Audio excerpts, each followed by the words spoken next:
गे सखी हाँ सखी हाय देखी बरत केना टुकुर टुकुर ताकत छै।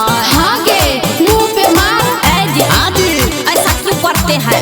कैसा करते हैं? ज्यादा मत बोलिए नहीं तो पट्टी से ये लेंगे। मुंह में कान अपन रखना। चलिए हटिए। Singing by Dharmendra Nirmaliya. हाँ एलिया बरतिया बरात लके अपना बहिनिया के साथ लके गे सखी देख देखी बरतिया के हो आए हम बराती है बारात लेके आ जाएंगे बहिनिया तोहर साथ लेके। बढ़ती हो गाली साली तो नहा गोंदा एक ही मिनट में कर देंगे ठंडा। आए हम बराती है बारात लेके आ जाएंगे बहिनिया तोहर साथ लेके। मुंह केहन लागे छै गुंडा सन के। जाएंगे बहिनिया तोहर साथ लेके। माँ गायत्री रिकॉर्डिंग स्टूडियो।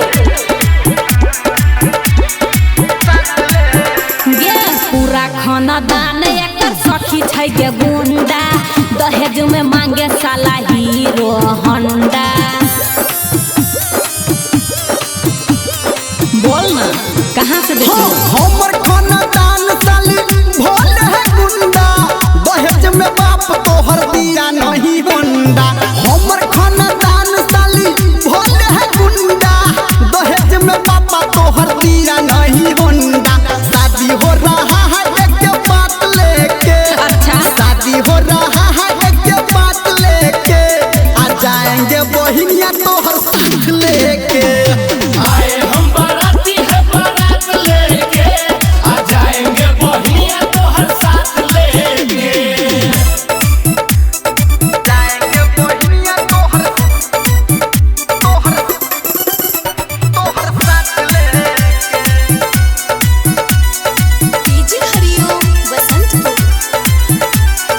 अभी आप सुन रहे हैं सावरिया म्यूजिक। सबटा सामान सखी लाया साला नकली। मारो चला के है बरतिया के तसली। बुझली गाय खाली खाए ले छै। ससुर हमर नहीं किया है व्यवस्था। अभी तक बाराती में हुआ नहीं न सटा। ससुर हमर नहीं किया है व्यवस्था। अभी तक बाराती में हुआ नहीं न सटा। अब कहाँ भागवती हो कात भई के। अब कहाँ भागवती हो कात भई के। आ ले जाएंगे तुमको भी साथ धोई